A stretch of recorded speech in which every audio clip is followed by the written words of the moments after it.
lady. Good evening, sir. In the next few minutes, we'll be talking about ISO 2000, which is the latest standards for documentation and record keeping. Most times, industrialist entrepreneurs run foul of the law, not because they are not doing what they are supposed to do, but issue most times is that we don't document. And funny enough, ISO's policy is that say what you do, document it. And if you don't document it, it does not exist. So we could be saying what we are doing, but because we are not documenting, or even if we document, we don't keep records, we might run foul of international standards. So basically, we'll be talking about what are these records, what are these documentation that we are expected to do in compliance with food safety and food regulation.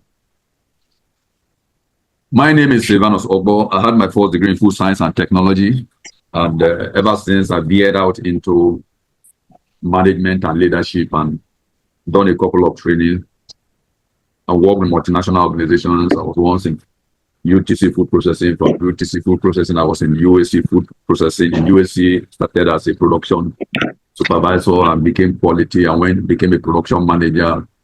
I became supply chain product development. I think I ran across most of the key areas of manufacturing. For the past 15, 16 years, I had pulled out and running a consultancy in the spent the last 3 decades, going across manufacturing, education, health education. From 2019 to 2023, I was a board member of the University of Port Harcourt Teaching Hospital. Right now, I do freelancing in the TVs. I have a program running since November. I call it Life Sciences, where I teach on leadership, self and personal development at STV every Monday, 11 a.m. I'm an entrepreneur. I have my own little things I'm trying to do outside being an author. I've written a book on thriving as an entrepreneur, navigating challenges and unleashing potentials. I just released one again, which is leadership, intelligence in disruption. And by the 25th of this month, about 2 weeks ahead of me, I'll be giving a public lecture at the University of Mountain Top University as a guest lecturer. So that is Silvanus Ogbo. But let's move on. I'm summarizing this way. We have what I call definitions. So all these are basic things that we need to understand. So definition, SIP, SOP. What is the alignment between SIP and SOP? PRP and CCP documentation. Then we'll try to give some templates for PRP and CPP. And how do we use this in the food industry? So let me start with SIP. Standard inspection procedures. You see, in food safety, there are procedures. What most of us emphasizes on is the critical control point, CCP. But the regulation demands that before you even go into the process, before I enter into your manufacturing hall, there are some basic things. There are some basic structures that they need to be right before I even go into the process. So SIPs is because standard inspection procedures. In other words, if I am coming to your factory, if I'm coming to your business, what do I inspect before I even go into the full core critical control point? So SIPs are structured protocols used to monitor and verify compliance with food safety standards. These inspections help identify hazards, ensure regulatory compliance, and maintain hygiene in food processing environment. Next slide. So what are the key SIPs in a food safety? What are the key things that we look out for? The key things are the facility in itself. Because if you are producing in an environment that is not hygienically okay, irrespective of the internal control you do, you run into problem. Equipment inspection. Equipment inspection. Your equipment has to, because if your equipment are not sanitized and in order, they could become a source of contamination. Then you have what we call hygiene inspection. The hygiene, you are talking of even the human element, because you have your facility, you have your machineries and all the body people who operate. That's why, for instance, it is required that for you to be registered in a food business, you must do food handlers tests. So food handlers tests will ensure that your people are not sick, they don't have transferable diseases, tuberculosis, worms and every other thing, eczema, body odor, and all the things that are associated with that. In outside that, hygiene inspection means that the people are physically fit, tidy, and not carriers. Even though the human nature is a natural habitat of microorganisms, we do ensure that this is mitigated by being properly dressed, by your PPE that you put on and protects you as an individual. Then part of product sampling and testing. Product sampling and testing is part of the SIPs that you keep. It is not enough for you to keep producing, but it's for you also to be keeping products to check your shelf life, to check how it reacts to the environment. Yeah, because most products at the processing line are, as it were, sanitized. They are pure. They have the highest quality. But what happens thereafter? The divide between when it was produced and when it is being consumed, environmental things happen to it, and you need to guide that. Those are pre. Then that these are you look at the environment, you look at the equipment, you look at the hygiene and the facilities before you even go into the core process. So that's SIP. SOP is a standard operating procedure in food safety. In other words, when SIP is pre, the SOP in itself, takes care of the processing procedure, the activities, the operations involved. SIPs are pre-inspection, prerequisite that you need to meet before you go into the production. The SOP guides you on how to go through the production. I hope I'm making this thing clear. So SOPs are documented procedures that standardize food safety practices to prevent contamination and ensure product quality. And you have there what you consider under SOP. Your personal hygiene is there, cleaning and sanitation SOPs. When you say hygiene SOP, for instance, in other words, you have to document, you keep record of how your workers should be properly kitted, how they should appear on the factory floor. You talk of things like wearing boots for safety, headgears, nose mask, are their fingers well kept? Do they have headgears and head nets? Or they are rastas who are flying their hair with dreads and all the rest? It's becoming a very controversial issue now, whether people working in the food industries should be allowed to dress and carry long hair. They call it a generational, but I think that because the thing about food safety is prevent what is preventable. So don't allow the accident to happen before you now think of how to control it. That's the difference between quality control and quality assurance. Quality controls wait until that last minute when it happens and how do I control it. But quality assurance, we prevent it from even happening. You have cleaning and sanitation.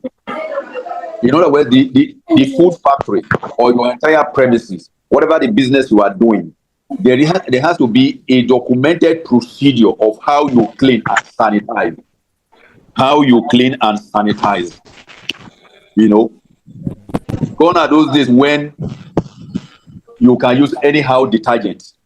NAFDAC standard organization now specify, detergents that can be used in cleaning even your equipment, the work floor, the ceilings, and everything.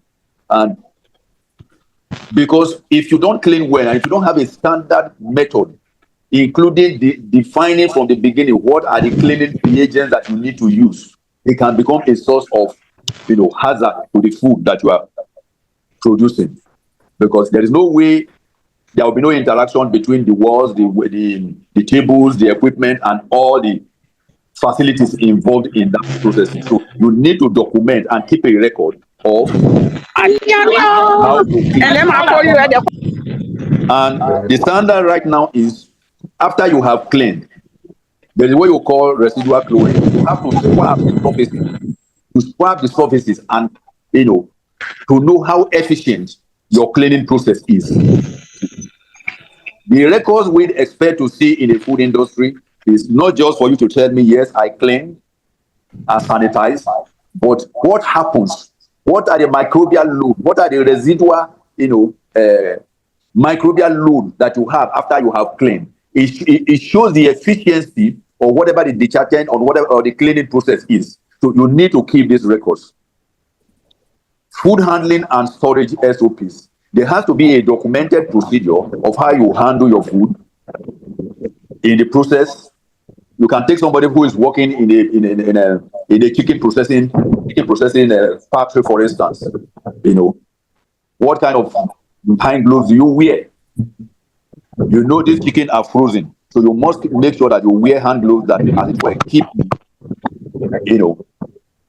guarantees your safety, in the sense that, because it gets to a point when you touch the ice for too long, your fingers will even become stiff, almost becoming frozen like itself. So there are hand wears you use for that, but those hand wears are such that they are not supposed to contaminate the chicken, because at that point you are sending it to the freezer either as a sterile product or as a contaminated product.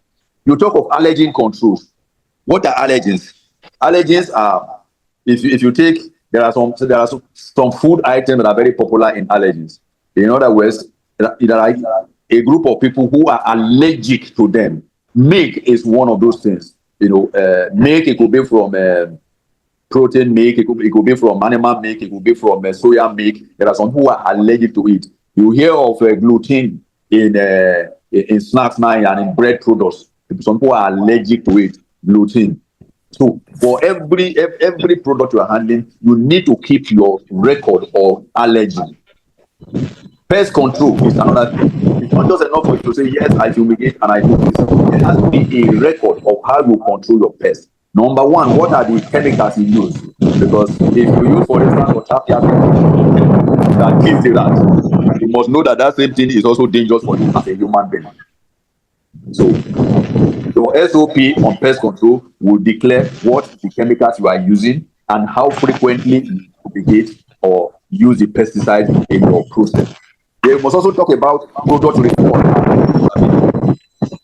Product report is becoming a major talking point in the food industries. Not just in the food industry, even in any manufacturing process. Chances are that as much as you try to maintain top quality, there could be defects along the line. There could be defects because human beings are still involved in these processes. So what you must do is that you must have a record of your recall process.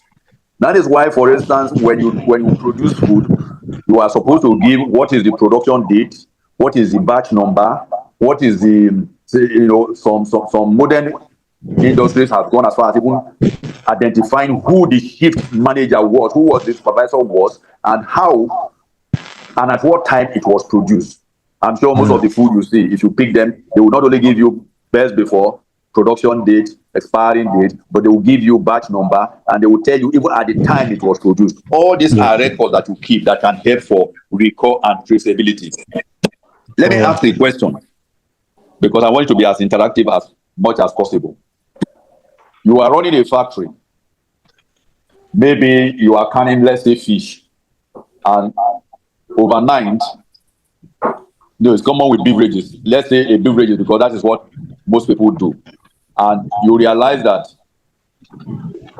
after 3-4 weeks, your product, could be orange drink or mango drink, develops swelling. How can you record that product? How can you record that product? Because in the space of the time you produce and the 3 weeks that thing occurred, you would have pumped a lot of volume into the market. Can somebody just unmute and tell me how do I recall such a product? How do I identify which products to recall? I think it's good we make it as interactive as much as possible.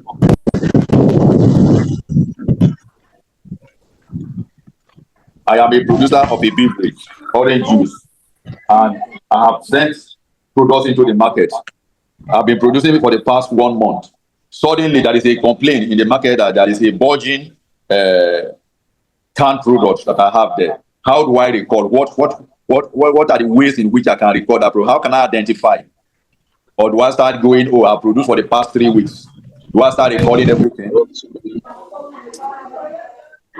Can anybody unmute and say something? Hello, good afternoon, everybody. Yeah. Yeah, good afternoon. Yeah, this is Fortunate. Okay, as a food producer, if I am producing juice, and then I get a customer complaint from the market that the juice is bad, first of all, I will want to identify the batch of that product. Yeah. And how do I even go? Yes, because it's usually you're supposed to have a return sample of that batch. Yeah. And then the right thing to do is to let the regulatory bodies know about this. I think when you inform the regulatory bodies, they'll be in the best position to let it out to the public that this part of this product, name of the product, produced on a so date, is likely to be contaminated. And then I go as far as retrieving from the market. Usually, because if you have your trace codes for your raw materials and everything, ingredients you use to produce that food, you start by retrieving all those things and start your investigation. But the first thing is that the product will have to leave the market, and the consumers are supposed to be aware of the product they're taking. Thank you. Good attempt. Does somebody have anything to add?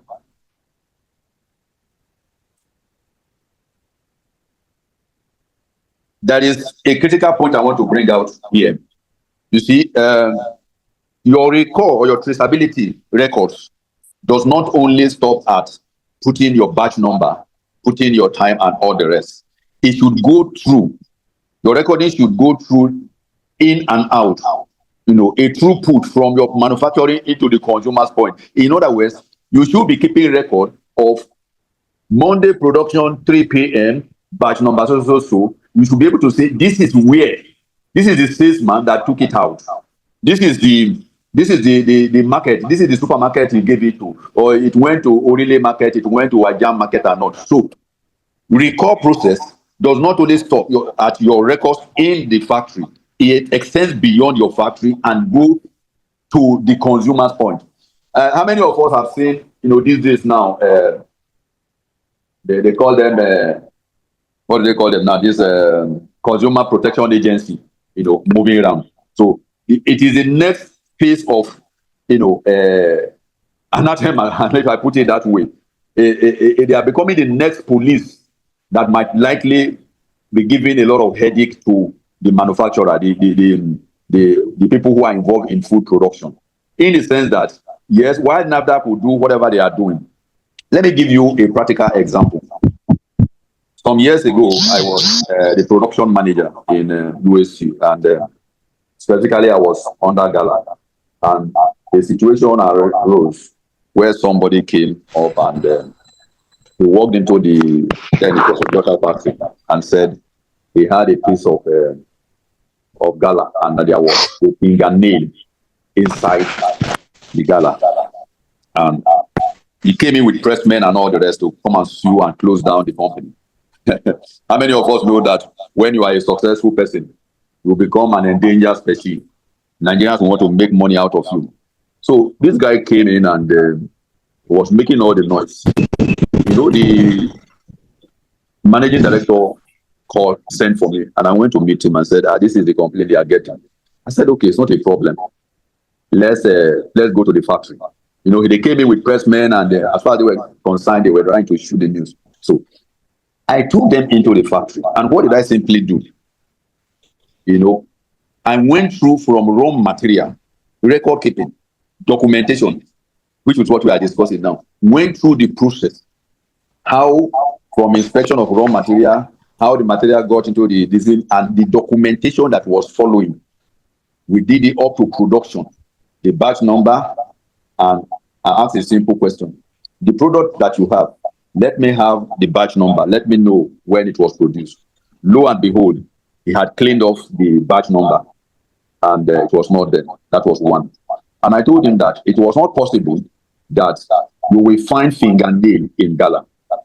He said, why? I said, I will prove to you that we will go to the floor now and inspect everybody on the production line from the beginning to the end. I said, we watch fingernails on a daily basis. We watch your hair on a daily basis. Because this is coming from experience. We started with Mr. Biggs, and people will come in, and after eating, they will put hair into it and also then along the process. What am I saying? Because of the level of documentation, we brought out all those documents, including the inspection we do on a daily basis on the nails, the hair gear. And funny enough, when they came in, they saw everybody was kitted, pimped, and prompt. And they could not, as it were, because I was 100% sure that that product was not from mine. But of course, yes, you can pick in a wrapper from anywhere and put in a sausage. Who tell you it does not happen? How many of us have seen Picnic, Bonvita, and a lot of others? I'm sorry I'm mentioning names now that have been faked here and there. So what saved me from that situation was I had my documentation, and all the officials that came with the man were convinced that yes, these guys are meticulous in record keeping. And that's why I said, when we started, I said, ISO 2000 says that say what you do, document it, and keep it.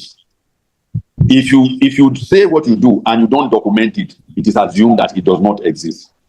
So let's take our documentation, especially on record, beyond the factory, even up to the consumer's point. Because how the items go through the chain from the factory to the warehouse to the store and onto the table is a critical thing, especially if you are involved in these fast-moving consumer goods items. So let's take note. HACCP SOP, HACCP, what is HACCP? Hazard Analysis and Critical Control Points. You need an SOP for that. We'll come to that.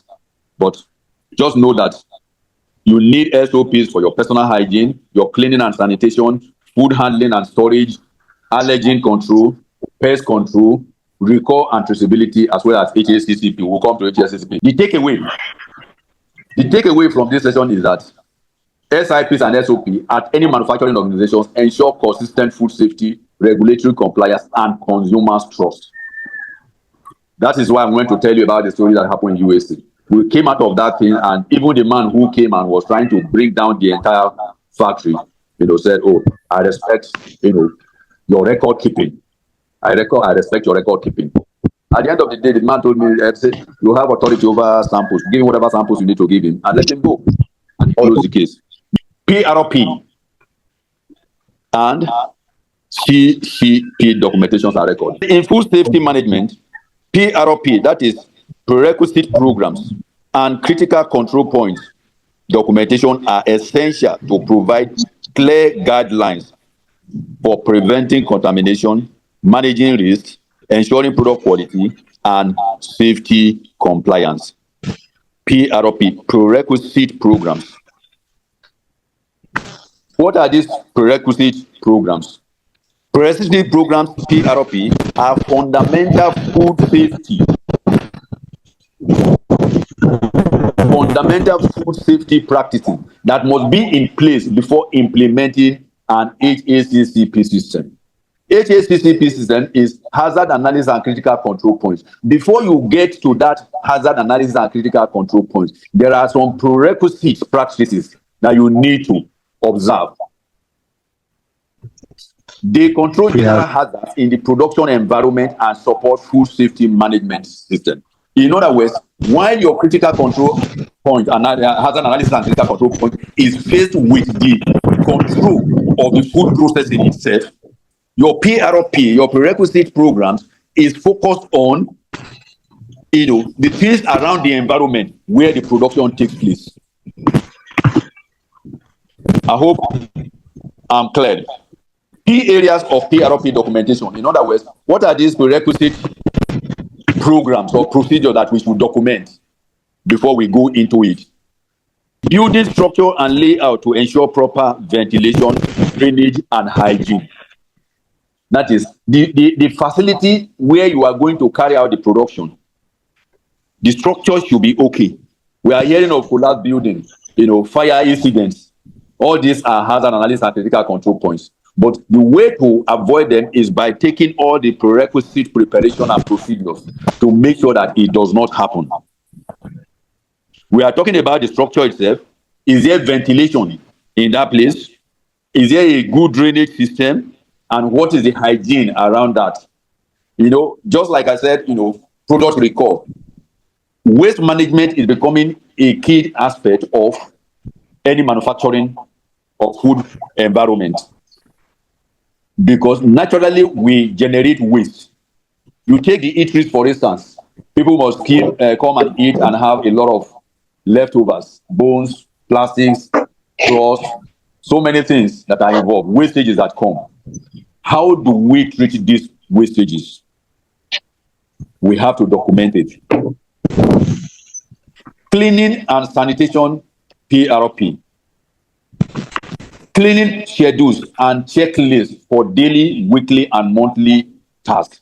In other words, before you even go into production, you must have a standard documentation process for your cleaning and sanitation.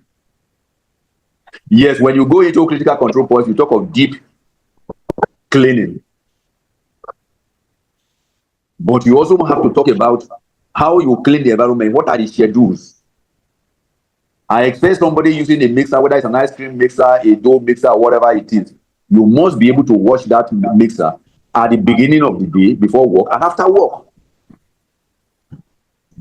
So you should have a checklist on a daily basis, weekly basis, or monthly task on what you need to do. There are some cleanings and there are some areas that you cannot, for instance, be cleaned on a daily basis. I'll give you an instance. You are using a boiler. You are using an oven. I don't expect you to be cleaning your oven on a daily basis. But you should schedule a weekly or a monthly cleaning procedure for it. You talk about personal hygiene. Like I said, PRP, these are prerequisite procedures that you must carry out before you go into the production itself. What are your hygiene policies for your employees? Hand washing, protective clothing, and what is your policy towards illness? How do you report illness? Do you have supervisors who, when somebody comes, oh, I am sick, I have catarrh, I have malaria, I have this. Oh, you are trying to give excuse. Manage, you can work. It comes as a policy. You either have a policy to say, oh, once somebody is sick, I cannot accommodate that person on the working floor. Or you choose to say, okay, you can manage and work for 2 hours, work for 3 hours, and go home. Even if it is 30 minutes to allow that person who is sick to go into your factory floor, chances are that he will, because most of these diseases, catarrh, cold, pneumonia, and whatever they are transferable. Flu is transferable. Popular Apollo is transferable. So you need a documentation, you need a policy on your personal hygiene,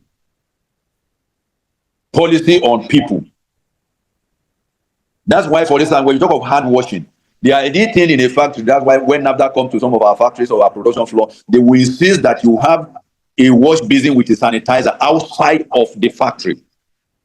So you do it before you step into the production floor.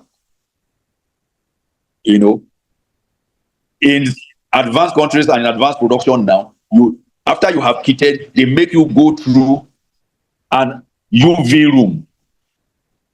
In spite of your kitting, you go through the UV room to make sure that even your personal protective materials are sanitized, to be sure that you don't go in with anything that is contrary. Next slide. Pest control PRP. That is preventive measures. What are the procedures that we can do on pest control? I say preventive measures documentation. That is sealed entry points, proper waste disposal. Pests, rats, rodents will come into an environment that is littered with waste. leftovers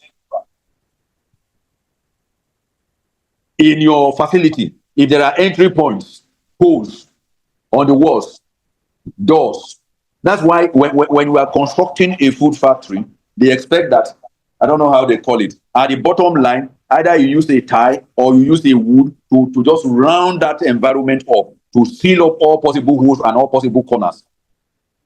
So these are prerequisite records and documentation that we should do. Ensure that all your entry points are sealed. For insects, you have nets that will filter out. On the production floor, you can have insect catchers. Then your waste control must be up to top notch. As you are generating those waste, they must be moving them out. In fact, what we recommend in industries is CIP, cleaning in place. It's not for a shift that comes in at 8 o'clock to say, I will clean when I close at 2 p.m. Cleaning in place, it should be a progressive thing. As you are working, you are cleaning, mopping the floor, cleaning up everything. I was in a factory last week and there was a debate on who should be handling cleaning. That there are professionals who have been employed to clean. So the mixers, the operators will leave that for the cleaners. I said, no. The standard procedure is that everybody is responsible for cleaning his workstation.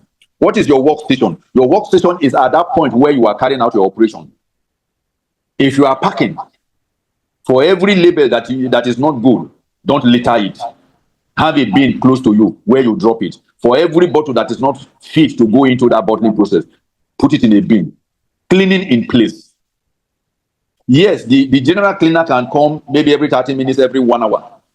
But every worker in a factory, in a food business, has that responsibility of taking care of that. Let me ask a question because I want to be very interactive. You are working in a bottling company or in a food industry where you are using water, and as a result of the process, water drops on the floor and it becomes slippery. It becomes slippery. Who do you think, whose responsibility is it to keep that floor mopped and dry so that the safety of the workers is not endangered?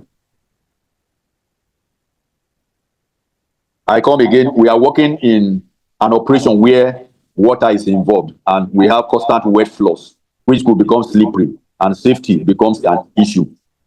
So what should we do? Who should be responsible, and how do we monitor such record keeping? You know, as a supervisor, as a manager, you need to have a documented policy on cleaning, because you know I have an issue that water droplets will be on the floor regularly and it can become slippery and it becomes a major danger to the safety of your staff. Electrocution could also take place as a result of that. So depending on the factory, you should have a kind of control or a record that you keep. You know, I tell people, if I'm close to your machine that is using water, I want to see a worksheet where you say that you mop the environment, you mop your workstation every 30 minutes or every 1 hour to keep that place dry. To keep that place dry. It's not just for you to do it, but also document it. And you see, the problem why we don't have continuity in manufacturing or in industries in Nigeria is that we have some individuals that we have employed who have become our bosses and superstars. And the simple reason is that they don't document their procedure. In civilized world and in industrialized country, every process is documented and is right there on the floor. So you can bring in a brand new person, a complete stranger. All you need to onboard him using your record and your procedure, your SOP, standard operating procedure. You use that to onboard him and he can start that machine, start that process, and will have consistency. But in our client, what we do is that there are particular workers who have been on that job. They will not want to teach others. They will not want to transfer knowledge. You don't need to hide it. The solution to that, my fellow food practitioner, is documentation. If you document all your procedures, all your processes, if one staff is out today, tomorrow another one comes in, you follow it. It becomes a pattern. It becomes a pattern. Once you have a defined pattern, it works for you. Let me keep moving. Food handling and storage PRP. You must observe FIFO, first in, first out. Procedures to track inventory rotation. What am I saying? There has to be record. There are softwares now. Even if you cannot keep a software, you can have a simple ledger that keeps record of how your items comes in and how you release them. There has to be a record. There has to be a documentation. When you don't keep this record, they can bypass a product, and most of our raw material, they have expiry dates. I don't want to. How many of us know what led to a major crisis in Cadbury, and their MD, who was an international MD at age 36, he was eventually, as it were, humbled out of that place. Why? Problem of FIFO. It was a big issue for Cadbury. I don't want to name his name, but it was the MD at that particular time. And this was a superstar who was even the managing director of Cadbury West Africa. His influence grew up to even East Africa. But because there was a simple FIFO, NAFDAC stumbled on it and it became a problem. And, sometimes to pull him down is the easiest thing we know how to do best.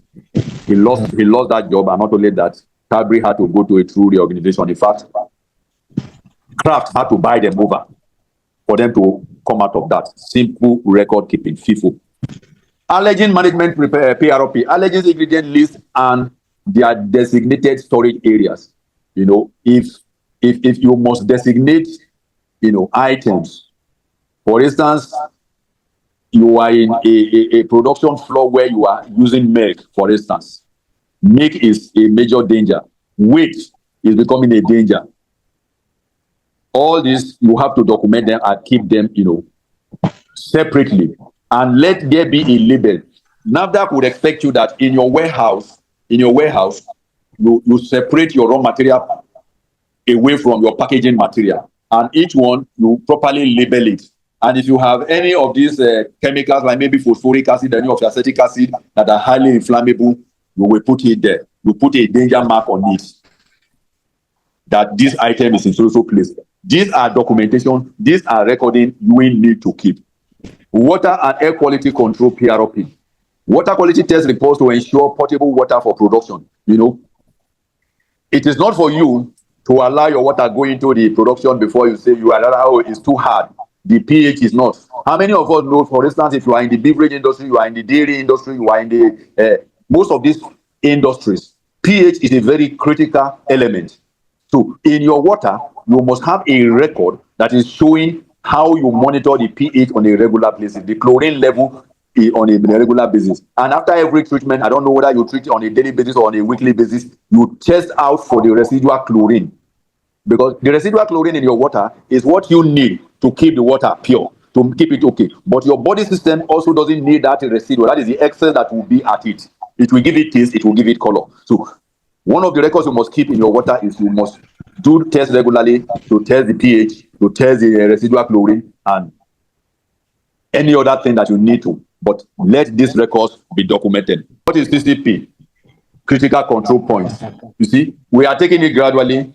How you should, things that you should do, and the record that you should keep before you even go into the factory, which is our SIP, the PRP, the preparatory.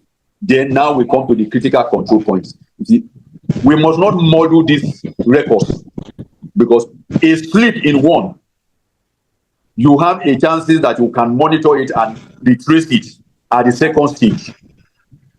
If you slip the second stage, you'll be able to control it at the third stage. But if you don't keep this record phase by phase, chances are that hazard will just slip in and it will move through the process and it becomes difficult. You will now discover it at the CCP level, where you have gone into production, where you have gone into management, where products have come out. You will suffer a lot of losses. Critical control points are specific stages in food production where a significant hazard must be controlled to prevent, eliminate, or reduce it to a safe level. I come again. Critical control points are specific stages in food production where a significant hazard must be controlled to prevent, eliminate, or reduce it to a safe level. If you take your personal hygiene, for instance, if you don't keep your record of who had last test, if you don't keep away people who are sick, if they don't wear their headgears and they come into food production, it becomes a danger waiting to happen already. If it is your environment, your facilities that has not been sanitized, your drainage system that is not, in order, you are not evacuating your waste, you are already starting on a wrong foot note. So whatever it is that at the PRP, at the SIP level, comes into these critical points, you must be able to identify which are these critical points. In other words, at what danger point, where is that hazard, how can I control it? And I tell people that the key critical control points in any food industry is temperature, either your temperature or your processing. Temperature in high temperature to eliminate, or low temperature to, as it were, inhibit, or your processing, which could be as a result of your chemicals that will render certain things impotent. Your temperature could be high temperature, like in your baking, in your steaming, in your pasteurization, in your sterilization. But you must be able to understand your process flow such that you identify those critical points at which you must monitor to avoid a situation where there will be no hazard. You better prevent the hazard, eliminate it, or reduce it to a safe level. And for every critical control, there is what you call the low risk and the high risk. Low risk means that, well, yes, the level of contamination or the level of exposure or the level of hazard is minimal. Critical, high risk in the sense that, at that level, it is a do or die. If you don't control it, if you don't subject it at that particular point, the problem is there will be a hazard that will go with it. I come back to the example of the orange drink that we had in the market that was swollen. Can somebody tell me what the critical control point was that we may have missed out that will be responsible for the bulging or the swelling of the can? Thank you very much for that opportunity, sir. So for this beverage or orange juice, though I'm not in that sector, but I think that the critical control points for this could be pasteurization. Then beverages, pasteurization is a critical control point. In that pasteurization, you have what you call high temperature short time or low temperature high time. So it varies. So you must be able to find out what works with you, and ensure that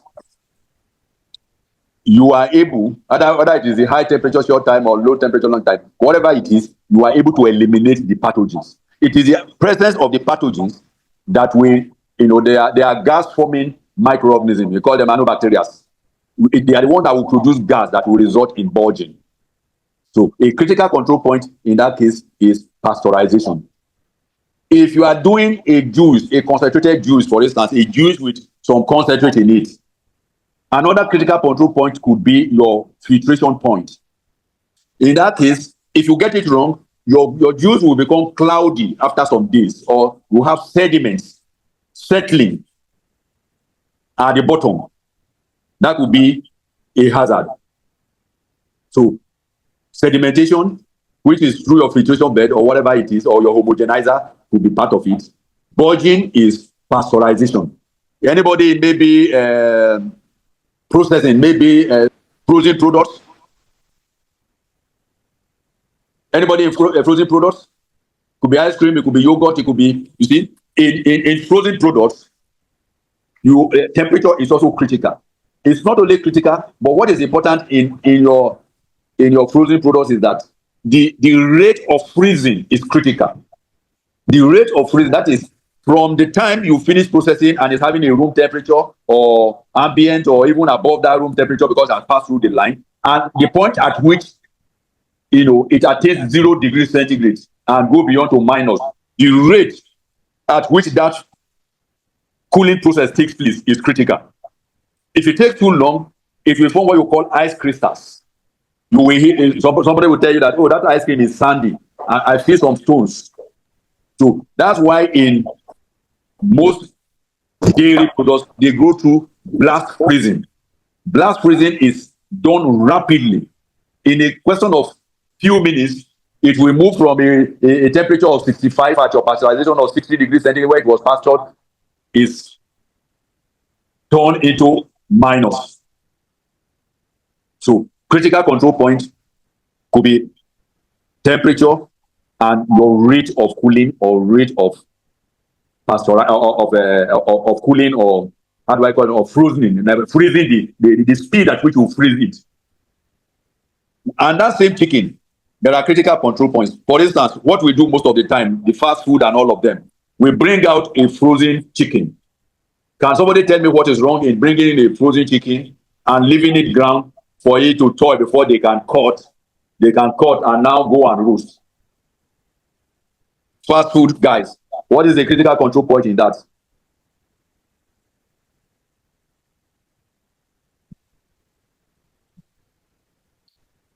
Okay, you see, just like the rate at which you freeze is a critical control point in most products, the rate at which you defreeze is also a critical control point.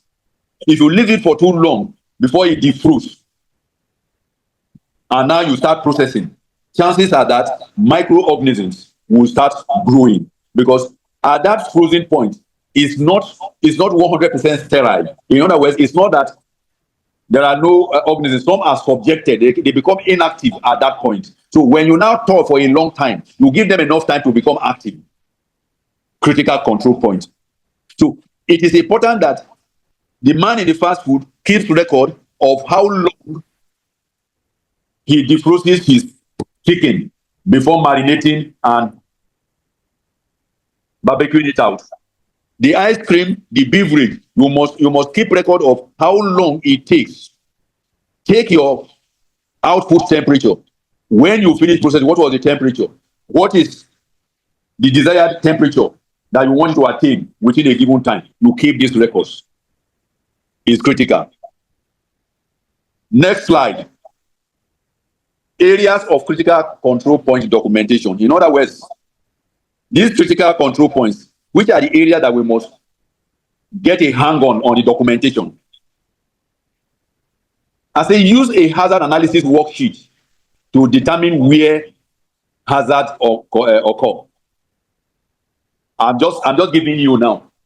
For instance, a worksheet will show you that my ice cream came out of the processing of pasteurization at 60 degrees centigrade, and I want it to be frozen to minus or 000 degrees and minus within a given time. So there should be a worksheet, a reporting time, where you are recording how you progress from A to Z, how long it takes you for it to achieve that frozen state. If it is pasteurization, I'm pasteurizing at 60 degrees centigrade or 65 degrees centigrade or 90 degrees centigrade, what time will it take me? You should have a worksheet that you keep on a regular basis. So that is why, for instance, the lady who said, when I noticed bulging in my drink in the market, he said, I will come back to my process and monitor. The only way, if you don't keep record of when it came from 60 degrees centigrade to minus 10, minus 20, or 0 degrees centigrade, if you don't keep that record, you will not be able to pinpoint at what point it happened. Like I said, a critical control point in temperature, you not only look at what temperature you do it, but you look at what we call the flow rate. That is the rate at which the blast freezing took place, the rate at which the heating or pasteurization or sterilization takes place. That's where the time factor is. So your work analysis for any hazard control point must show the timing and the process, the temperature at which you use, the timing at which you use in achieving it.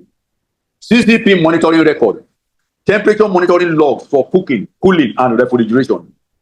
You must keep the logs. You must keep the log. Corrective action for deviation. In other words, it's not enough for you to say, yes, this is what happened. When that process did not comply 100%, what did you do? NAFDAC will always say compliance directive.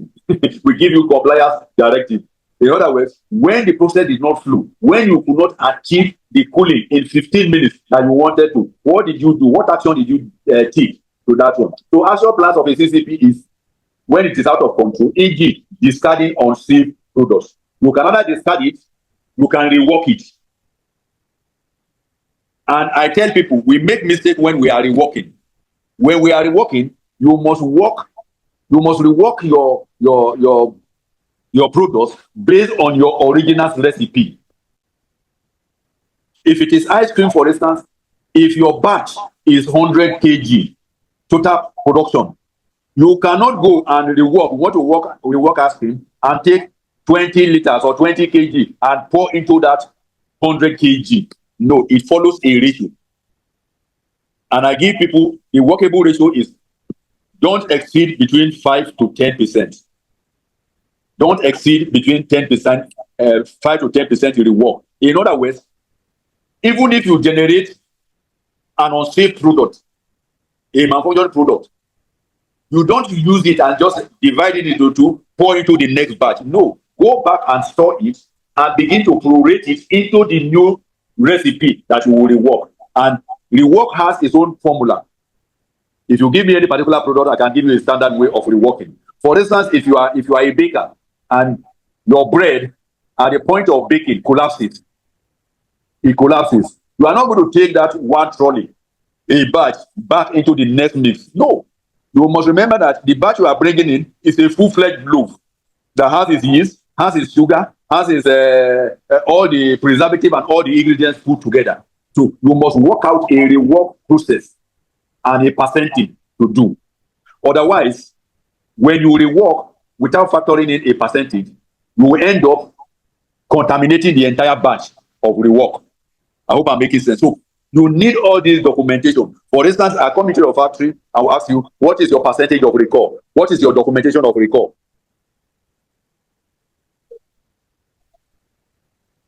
Next slide. Areas of CCP documentation, verification and validation records. Verification and validation records. How do you verify? You verify through lab tests. Validation record, that is internal audit and inspection reports. So for every area of your critical control point, just like we have mentioned now, it could be you are processing using cold temperature, using cooling, or using heating. As you keep your records, you need lab results to verify that these products, as you are working on them, are safe. Document this record so that you can always go back on them. I gave you instance of the situation I had in UAC. If I was not doing documentation, in fact, if that man had given me a particular batch of the one he said he found anything wrong, I would have gone into the record and bring out a sample of that date production and see that it does not. And internal audit and inspection reports. I always tell people that there are two people who should not be friends in your factory. The two people are your production people and your quality people. If I come to your factory and your production man is a pali-padi with the quality man, I will ask him who paid for who bought who over.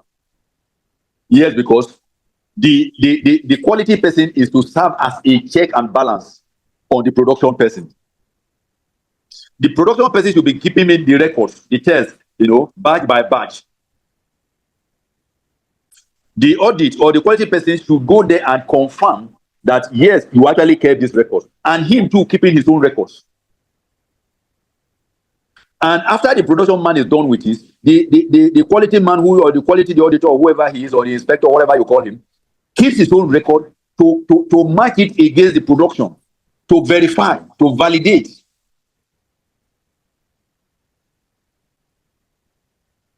Verification and validation become very, very key, especially when you run into a problem and you have a product recall. The only record you will refer to is your audit records. The one that you have, tested and shown. Many of us, okay, let me, when we talk about lab tests now, let me ask a question, because I want us to be very practical as much as possible.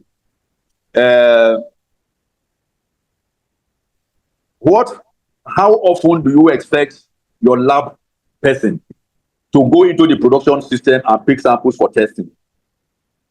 How often and how regular?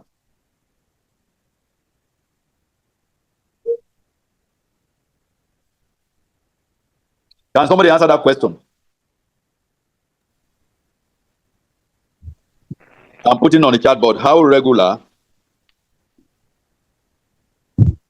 should samples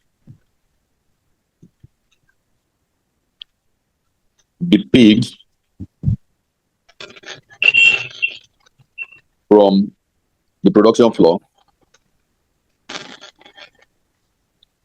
for test and analysis? Testing and analysis.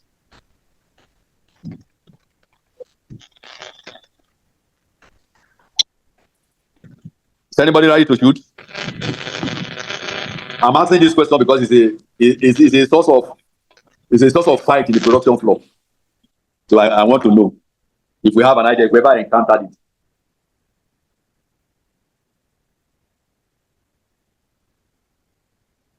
Okay. We don't have too much time to keep waiting. You know, as part of your record keeping, as part of your documentation, you need a management policy on how to do your test. In the sense that you can choose, depending on the product involved, whether you will be testing your product on every 30 minutes, every 1 hour, every shift, or once a day.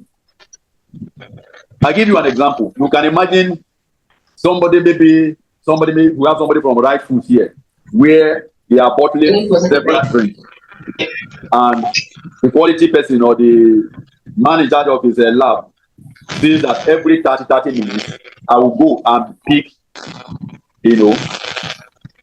a sample of every product. I know, for instance, they have over 13 different product lines. So, and you say every 30 minutes you are going to pick.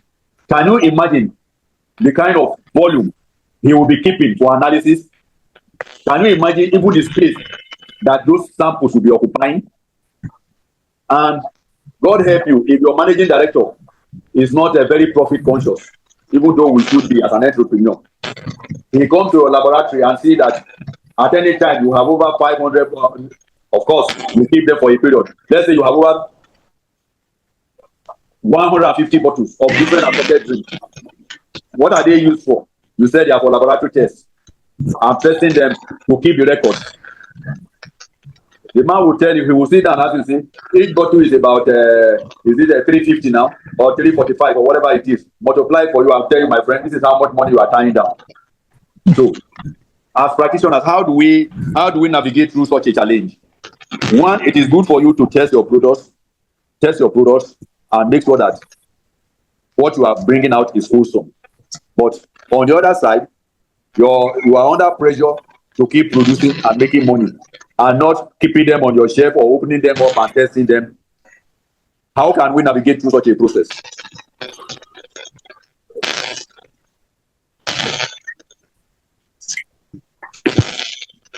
Food safety.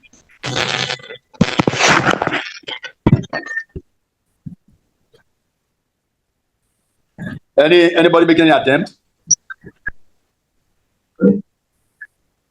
Okay.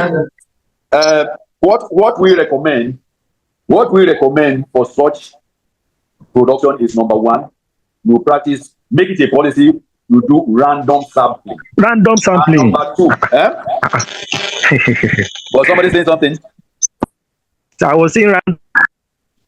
Yeah, random sampling. All right. Yes. Outside random sampling, you do batch sampling. Random sampling and batch sampling. So that saves you, the volume.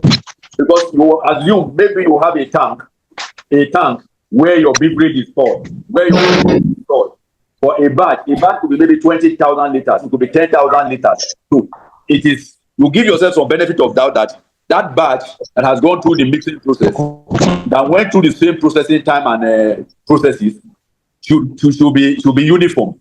So you take from that batch might give you maybe 20,000 bottles. So you don't have to take it from the bottle end, but you take from the batch, and you do it randomly. Why? Because that is the reason why you have isolated the critical control points. If you monitor the critical control points to a large extent, it is also assumed that your processes is safe and fit for human consumption. So you don't need to go through every sample that will pass through your process. So your quality control people don't need to start fighting with production people or with sales people by carrying samples from every batch to go and keep. All you need to do is you keep your record batch by batch. So make it a policy, let your recording be by batch. And when you have a record problem, that's why you have batch number on every of your products. You make reference to the batch where it came from. Okay, record keeping and traceability documentation. Batch records and lot, supplier compliance certificates, record and incident log. What am I saying? Batch records, that's exactly what I just explained now. You need to keep your batch records. You need to keep your batch records. Even though, yes, for new manufacturing practices, you keep on the line. You go to the line once in a while and take sampling, do random sampling. But the records you need for food safety is your batch record. And I say lot coding. Coding will tell you, oh, this is a shift. This is a batch. So this is afternoon shift. This shift was supervised by Idris, our friend. This one was supervised by this. So you do them batch by batch. So you know who to hold responsible. Supplier compliance certificates. One of the things we must do, because like I said, we have got to a point where we do quality assurance and not quality control. So you must start from, your record keeping starts from receiving your raw material. And what you do is that for every raw material that you take into your system, you must ask for the certificate of analysis. The certificate of analysis will show you, the specifics of the product. Outside the fact that we point out to the expiring date, it will also tell you the storage condition. So you need those records and keep them. Don't go into production without taking. For instance, if your flour mills come to give you flour, insist on the C of A, certificate of analysis of that batch of flour. You are into beverages, buy sugar. Take the C of A for that sugar. You use petroleum benzoate or citric acid. Let your supplier give you the certificate of analysis. So, certificate analysis will give you one, the pH content, the chemical content, the microbial content. It will give you all the detail to ensure the safety of that product. Certificate analysis will also tell you, maybe you move from certificate to data sheet. Every raw material comes with a data sheet. A data sheet will tell you the safety measures, how to use them, how to protect yourself. Because there are some chemicals that you bring in that you need to wear some gadgets. You need some protectives to be able to use them. So your material data safety sheet gives us that. So you must make sure that when your suppliers come, insist on compliance certificates. Certificate is certificate of analysis, data sheet if you need data sheet. So this will kind of safeguard you. It will also safeguard you because if he gives you an expired product, expired raw material, and you don't confirm from that stage and you send it into production, of course, don't expect that the outcome of that production will be safe or fit for human consumption. So you need that record keeping, and you keep them for traceability purpose. Like the lady suggested, once you have a bulging problem, you come back to your records. Records from raw material records, processing record. Because what we do most of the time is that we focus on production. Yes, it is critical. But your raw material is gigo in, gigo out. Fela sang a song, he said, teacher, teach me nonsense. Once supplier give you nonsense, you are going to produce nonsense out of it. May we not resort to product cost recalls in our factories. So recall an incident loss. For every incident that happens, you have to record it and keep it for record purposes. That is key. It's key. So, conclusion. Both PRP and CPP documentation are essential for ensuring food safety compliance, regulatory approval, and consumer protection. See, they are kicking hands. The prerequisite report or documentation will safeguard that what you are producing at that critical control point does not endanger the process, does not endanger the product, does not endanger the life. Thank you. I just want to recap. We started by saying that this training is to ensure that we are compliant with ISO 2000 in record keeping and documentation. And I just say that ISO 2000 says that say what you do, document it, and keep it for record purposes so that you can record it. In other words, if you say what you are doing and you are doing it, but you don't document it, it does not exist. Most of us are doing extremely well in the industry, but we lack in the area of documentation. And how many of us observe that each time NAFDAC comes to visit before they give you a certificate, they will come physically and look around, but they will say, come with your documentation, come with your documentation. Documentation, they will ask you for the raw material, the invoice, the source of oil, this thing. How do you do this? You know, your cleaning SOP, your hygiene SOP, your waste record SOP, waste management SOP. What are they looking at? They are looking at your documentation process. You know, we are operating from a knowing that, you know, the shortest pencil, the shortest biro is longer than the longest memory. In fact, it's longer than even your computer memory. In other words, what you document, you can easily recall, you can easily reuse it than what you kept in your head that can escape with your memory. We have staff who are working for us, who operate from their head, who operate from their memory. That is not how it should be. We must go into proper documentation.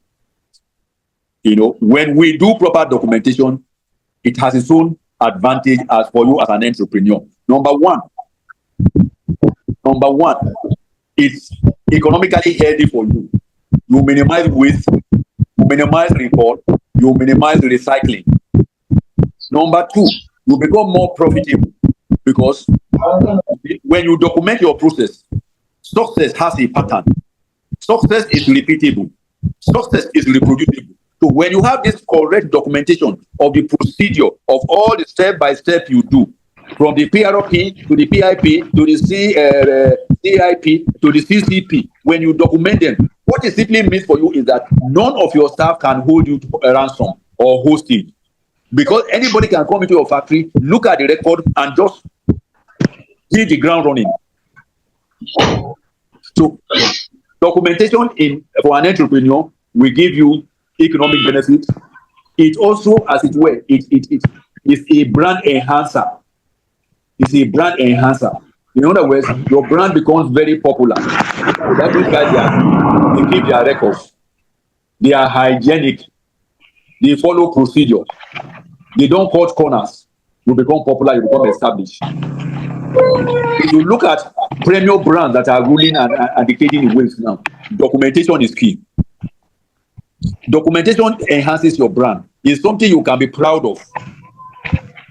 It also saves you a lot of headache from regulatory agencies. It saves you a lot of headache. I had an experience with a client last month. You know, he or she's into manufacturing, is a big time manufacturer, but branched into supermarkets. So now that when they had filled up the supermarket that is not registered, they are not on GMP. And the woman said, I have been, go and check my record with you. I have maintained very good hygiene wherever I am. So I have transferred the good GMP in the factory into the supermarket. They said, okay, before we unban you and open the supermarket, let's go to your factory. And when they got there, you know, the records were prompt and well kept. GMP was perfect. Because of that, right there, they gave her the go-ahead to go and open the 6 supermarkets that she has closed, that NAFDAC has closed for 48 hours. What am I saying? It built trust. It built trust between you and the regulatory agencies. It built trust between you and the consumer. It builds trust between you and even your partnership. I won't be surprised even banks now will begin to ask you, show me your GMP. In fact, they will not tell you GMP, but what they will tell you is what are your collateral? Apart from collateral, they say go and do me a business proposal. Business proposal is a documentation. You are recording what you do or what you intend to do. It's records. So we must be conscious of standard inspection procedures. In other words, we think of our environment, we think of the facilities, we think of the equipment, we think of hygiene, we think of product and testing. Then we move to SOP, standard operating procedure. Standard operating procedure is you documenting procedures.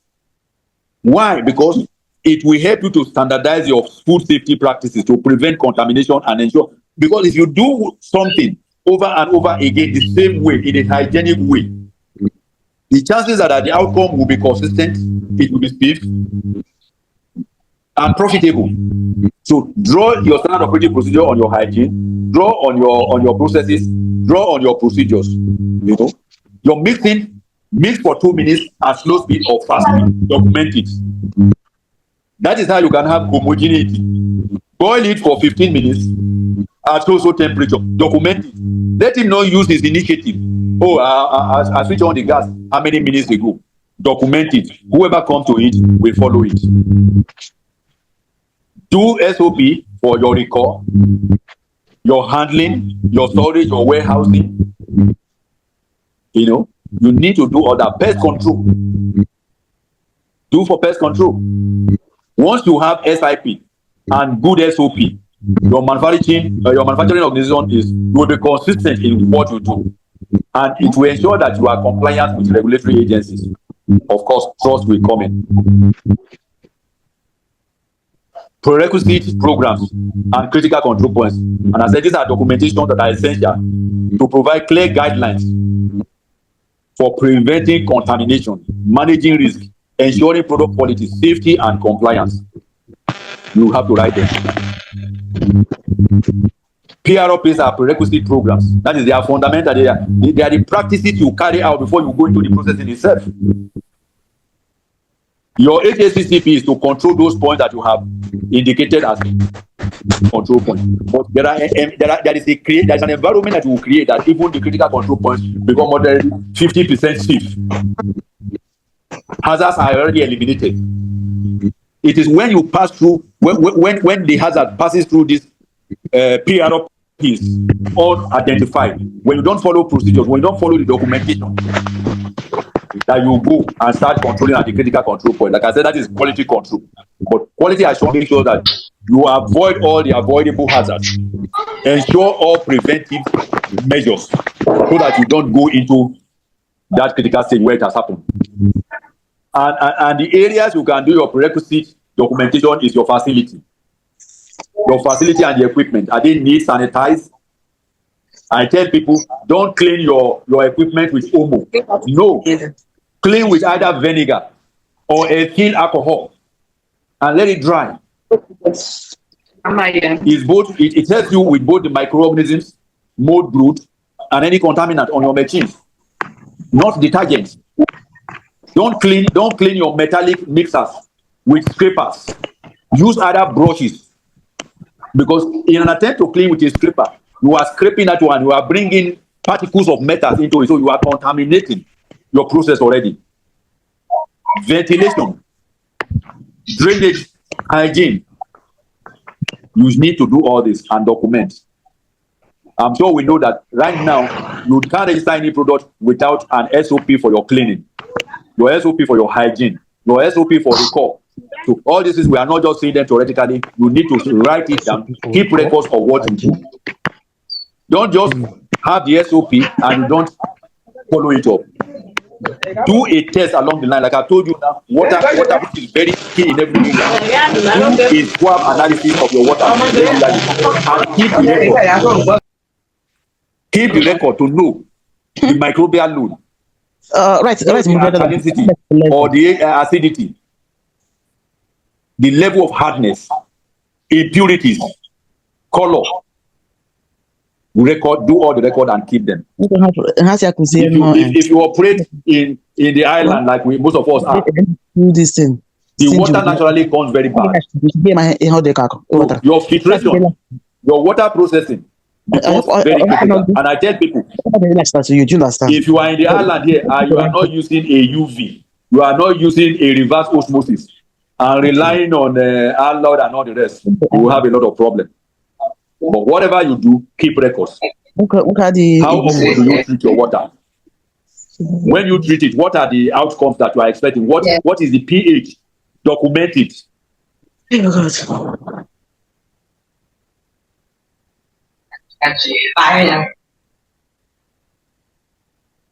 Who's the child? CCP, which is the critical control point, we have dealt with it. The critical points are those specific areas in your food production that you must watch out for. Otherwise, hazards are prone to happen in that area. I said that basically in food industry, one of the things we use is temperature, cold temperature or hot temperature. You eliminate by heat or you subdue by cold temperatures. Pasteurization, sterilization, cooking, frying, whatever it is. Then you can have chemical preservation where, you know, things like our sodium benzoate, citric acid, calcium propionate, sorbic acid, all these are chemical preservatives. At critical points, you need to add them. We can have critical low risk or high risk. So depending, if you are having any dealing with maybe dairy products, poultry products, anything that involves egg, milk, know that you have is a high risk zone. So you must watch out for your critical control points and make sure you are dead on the spot. And the documentation you need to do in your critical control points is that you must use worksheets. Worksheets to determine, you know, all these hazards, how it occurs or how it does not occur. I'm going to send it to the platform. I did an example of, you know, a basic check parameters to watch out for in CCP. So I'm going to send it to the organizer. Temperature logs, you need them. For cooking, cooling, refrigeration, you need them. Then above all, there must always be a corrective action. Because chances are that at your CCP point, you are either complying or not complying. So when there is a variation, what do you do? Don't let that product resort to product recall. Don't send it to the market. You know, I expect you in a food as one of the safety measures. You should have a quarantine. You should have a place where you keep your products for a certain period and keep record. If your quarantine time is 48 hours, 48 hours. If it is 72 hours, 72 hours. Monitor the batches as they go through the quarantine and keep records. The essence of a quarantine, or where you call it a local warehousing, is in case anything goes wrong, you can find time and easily find out before that thing goes into the market. It's an internal check mechanism that you can always use. So guys on beverage, guys on bottling, guys on dairy, you can, if you keep your ice cream for yogurt for 48 hours, you will know whether it will form ice crystals. You will know whether it will separate. Your juice, whether it will separate or there will be coloration. All these are possible, you know, safety measures you can. If you come to my fridge now, I ran some tests for somebody in Abuja on drinks. I still have the drink on my table and inside the fridge. I look at it every week, shake it and see if there will be color separation, if there will be sediments. So let's take safety serious, document it, and we can always have reason to fall back into our record to verify. Do self-auditing with the records that you maintain. That is the way. Don't wait for NAFDAC to come and close you down. Don't wait for Consumers Council to come and tell you your product is found bulging. Your product is found maybe serving leakages. In packaging, if you are packaging your products, in BOPP, all those materials, that packaging point is another critical control point. So you must watch the temperature at which you seal. Because if you don't seal well, it will open. So depending on the thickness, for those of us who are involved in packaging material, when you receive raw material, you must check for the micron. Because you must specify the micron of your BOPP or LD or whatever PP.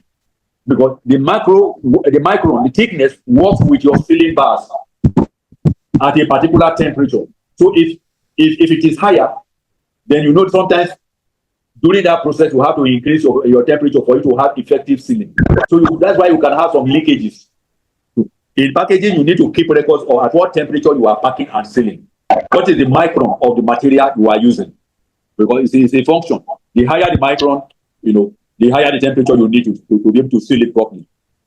And once you have air there, and leakages can always occur, contamination can always occur. God will help us in our food safety process. In Jesus' name. Amen. Wow. And that's my case. Wow. Thank you so much, sir, for this insightful presentation. I don't know if anyone has a question. You can use the raise hand icon, or you can also use the chat box to ask your question. So while we wait for questions to come in, I'll quickly introduce who the organizers of this program are. And first on the list is Food Maestro, which is a food tech business that provides trainings, food safety trainings and consultations. And the second on the list is NIFT, Nigerian Institute of Food Science and Technology, which is the professional body that governs food professionals, academics, government, and the industry. So we are the organizers of this program. And we are still waiting for questions in case you have questions. And time to time, we bring this kind of programs, food safety management trainings. We pick topics and we bring experts, global experts to take us on those topics. And of course, today, you will believe with me that we've been well enlightened on food safety documentation and record keeping, which is a key to remaining compliant to food safety, food standards and regulations. Moderator, I'm not cutting you short. There is an aspect. I have templates for PRP and CPP in food regulation. I'm going to send it to you now. Okay. The PRP, the Prerequisite Program Documentation Template. You have the name of your company, documentation number, effective date, reviewed by. All the formats are there. Cleaning and sanitation records, how to keep them is there. Personal hygiene monitoring is there. Pest control records, I have the template. Food storage and temperature monitor, I have the template. Allergen law control, I have the template. Waste management and disposal, I have the template. Then I also have on critical control points, the documentation templates, I have it. How you identify the risk involved, CCP monitoring log, temperature control, corrective action, verification and verification. I have all of them. I'll send it to your traceability and record documentation. You will have the template. How to use these templates, I say, for example, customize the fees to fit your specific process, train staff on filling, everything is there. Everything is there. Oh, thank you so much, sir. I'll be waiting for the document to share to the participants. Yes. And on the chat box, we have Kikilomo. She said that if you could please review on SIP, that she need more clarification. She joined a bit late. So I don't know if it's something you can help us. SIP. Okay. All right. Because of time, we won't be taking any question, but there is still chance. In case you have any question, the WhatsApp group is open. And Doctor is there to receive every of your questions, to attend to all your concerns. Thank you so much. And without wasting any other time, I would like to call on the VP2 of NIFT, Mr. Sarajo Mohammed Fontua, to give us a closing remark. Thank you. Thank you. Yeah, good evening, everybody. Good evening. I'm really thank you very much. I'm really excited. I meet you at almost at the mid of the whole training. I've been having problem with our network in the northwest, especially during the operations of the joint forces. And I can tell you that most at times our network comes back around in the evening time. So I really listened to the presentation of the presenter, and I think I'm really happy he did real justice to the presentation on documentation. However, I think I would like to probably give you some few advice, especially those they were asking questions regarding CCP, SIP, PRP, OPRP. You see, most of these terms we use in food safety and quality management system, they are not actually just in one way. No, it all depends on your production, what you are producing, your company, your product, and your also production activities within your company. So I think you need to generally what we need to learn here is to understand some basics, then go back to our companies and understand where we can apply what we learn from the presenter. And if there are, I'm happy that the Metro said that they even have a sort of WhatsApp group so that they can discuss issues, ask more questions, shed more lights. I think in that aspect, you can have a sort of rapporteurs who are actually very grounded in food safety and quality management to be like a rapporteur to shed more simple light so that people that are listening to the training can grasp more important, straightforward informations for their consumption in other various companies. So I think it's one of my advice that I would give. However, in the WhatsApp group, I think we'll shed more light and try to probably give more information regarding the presentations that was made today. So thank you very much, Maestro. We're really happy for actually collaborating with you and working with you, and we are looking forward for more of this collaboration. Thank you very much. I really appreciate everybody. Thank you. Thank you so much, sir. Thank you. Thank you once again, Dr. Silvanus, for this wonderful presentation. And we really do appreciate. And just to say, the certificate of completion will be sent to us before the end of Friday. We'll be getting that. And the recording of this training also will also try to combine everything, collect it and edit, and also let us have access to them in case we missed any part of the training. It's been very wonderful spending the evening with all of us. Thank you so much, and we look forward to having you to more of our trainings to come. Thank you, and have a good evening and a good weekend. Bye.